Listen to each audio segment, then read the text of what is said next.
ہے ان پر سایہ کریں گی۔ یا کہیں کہا گیا جیسے کہ دو جھنڈ ہوتے ہیں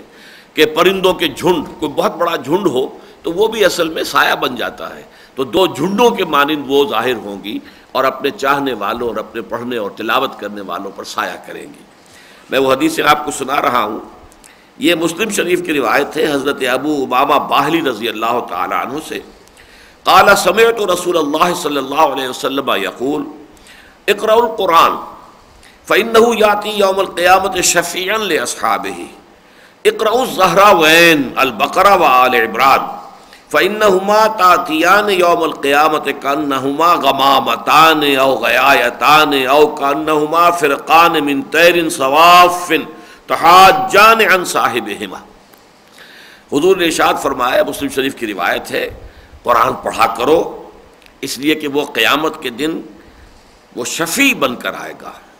گواہ بن کر اور سفارشی بن کر آئے گا ان لوگوں کے لیے کہ جو قرآن سے محبت کرنے والے تھے اور قرآن کو پڑھا کرتے تھے۔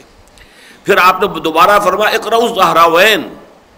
خاص طور پر دو نہایت تابناک اور روشن صورتوں کی تلاوت کیا کرو، قرات کیا کرو، البقرہ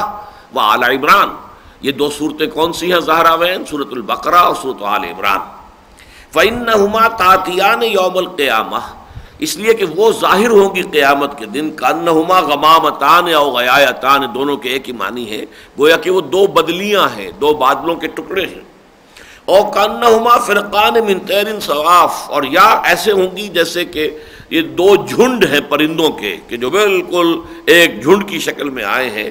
اور ان کا تحاجان عن صاحبہما، اور یہ دونوں محاجہ کریں گے اللہ تعالیٰ کے ساتھ، جھگڑا کریں گے، اے اللہ یہ بندے تیرے جو ہیں یہ تو ہم سے بڑی محبت کرتے تھے، ہمیں پڑھا کرتے تھے، ہماری تلاوت کرتے تھے، راتوں کو کھڑے ہو کر ہمیں اپنے تہجد میں پڑھتے تھے، اے اللہ ان پر رحم فرما اور ان کی تمام خطاؤں سے درگزر فرما دے۔ تو تحاجان عن صاحبہما۔ ایک اور روایت ہے کہ جو مسلم شریف میں بھی ہے، ترمذی میں بھی، حضرت نواس بن سمعان رضی اللہ تعالی عنہ سے، قال سمعت رسول اللہ صلی اللہ علیہ وسلم یقول یؤتی یوم القیامت بالقرآن واہلہ الذین کانوا یعملون بہ فی الدنیا، قیامت کے دن لائے جائے گا قرآن بھی اور وہ بھی کہ جو اس کے ماننے والے، پڑھنے والے، سمجھنے والے، عمل کرنے والے تھے۔ تقدمہ سورۃ البقرہ وآل عمران، اور ان کے آگے آگے آگے آگے آ رہی ہوں گی دو صورتیں، سورۃ البقرہ اور سورہ آل عمران۔ وضرب لهما رسول اللہ ثلاثۃ امثال ما نسیتهن بعد، تو یہ راوی کہتے ہیں کہ حضور نے پھر ان دونوں کے لیے تین مثالیں، تمثیلیں دیں جنہیں پھر اس کے بعد میں کبھی بھول نہیں سکا۔ قال کانہما غمامتان او ذلتان،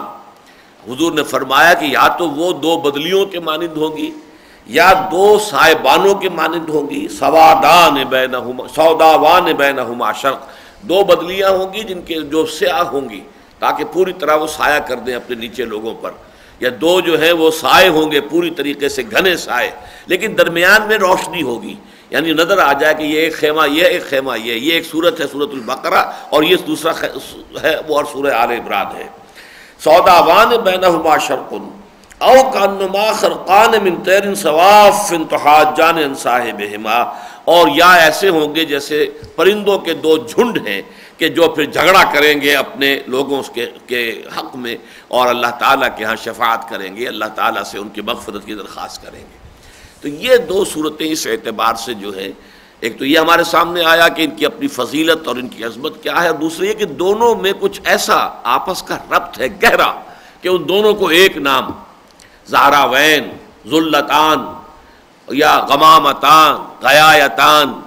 یا یہ کہ فرقان، یہ تمام جو ہے تسلیہ کے صیغے آ رہے ہیں، تو یہ دونوں کو بہت ہی جڑی ہوئی ہے۔ دوسری بات نوٹ یہ کیجئے کہ جس طریقے سے سورہ بقرہ دو حصوں میں منقسم تھی،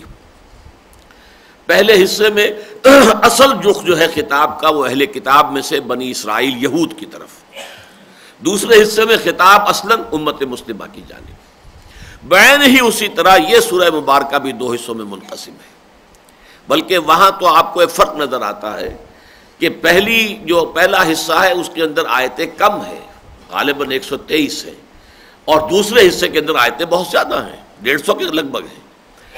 اگرچہ رکوع جو ہے وہ پہلے حصے کے اندر جو ہے وہ 18 ہیں اور دوسری میں وہ 22 رکوع ہے، نہیں، بلکہ آیتیں جو ہے دوسرے حصے میں کم ہے، پہلے حصے میں زیادہ ہے، یہ ایک توازن اس میں ہو گیا ہے۔ لیکن یہاں آپ دیکھیں گے کہ تقریباً مساوی ہے، 200 آیتیں کل ہیں، 101 آیتوں پر مشتمل ہے پہلا حصہ اور 99 آیات پر مشتمل ہے دوسرا حصہ۔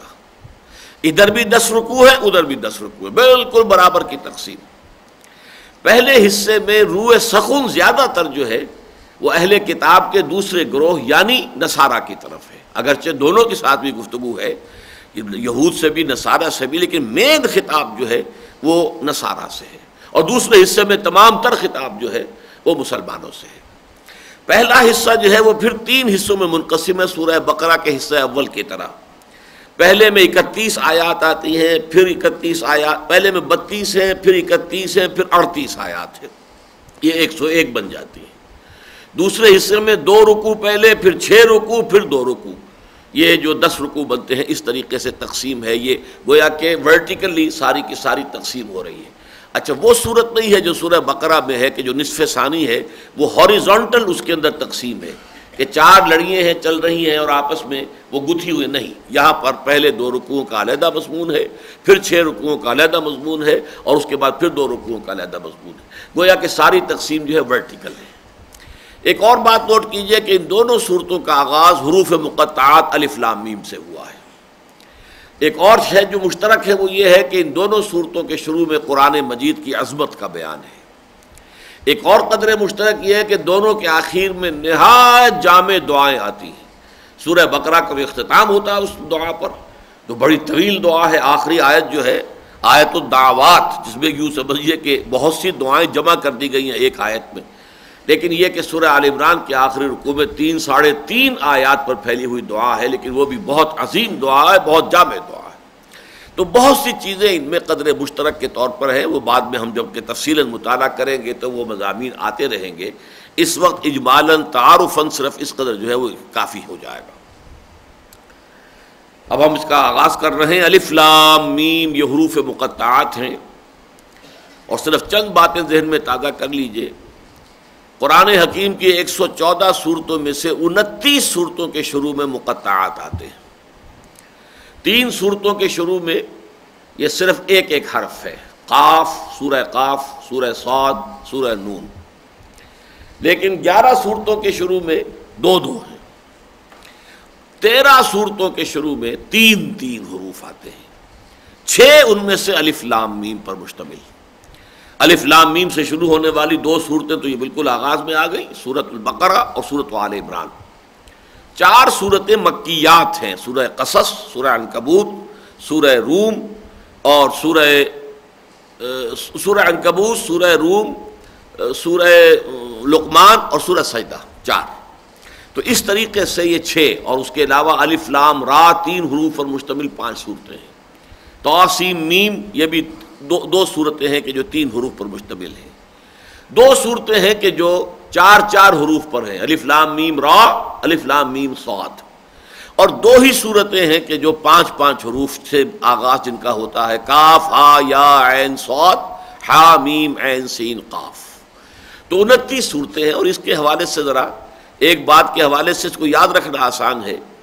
کہ عربی کے جو الفابیٹس ہیں الف با تا، ان کے بارے میں 2 آراء ہیں، یہ 29 ہیں یا 28 ہیں۔ حمزہ اور الف کو علیحدہ گنیں گے تو یہ 29 بنیں گے، اور حمزہ اور الف کو ایک گنیں گے تو 28 بنیں گے۔ اور ان دونوں عددوں کا تعلق ان حروف مقطعات کے ساتھ ہے کہ 29 صورتوں کے شروع میں حروف مقطعات ہیں، اور 14 حروف ہیں اس تختی میں سے جو استعمال ہوئے۔ 14 حروف استعمال نہیں ہوئے، 14 یا 15 اور 14 ہوئے۔ اس اعتبار سے کوئی نسبت ہوگی، ہم نہیں کہہ سکتے کہ اس میں کیا راز پنہا ہے۔ البتہ یہ کہ جہاں تک ان کے معنی اور مفہوم کا تعلق ہے اس کے بارے میں اجماع ہے کہ حتمی اور قطعی طور پر ہمیں کچھ معلوم نہیں، یہ راز ہے اللہ کے اور اس کے رسول کے مابین۔ یوں کہا جا سکتا ہے یہ کوڈ ورڈز ہیں کہ جن کے حوالے سے گویا کہ پیغام بھیجنے والا اور پیغام ریسیو کرنے والا دونوں مطمئن ہو جاتے ہیں کہ پیغام صحیح پہنچ گیا ہے، واللہ عالم۔ ویسے یہ کہ لوگوں نے اپنے اپنے طور پر ان کی تعبیرات کی ہیں مختلف جو ہیں، اس پر بہت سے لوگوں نے تو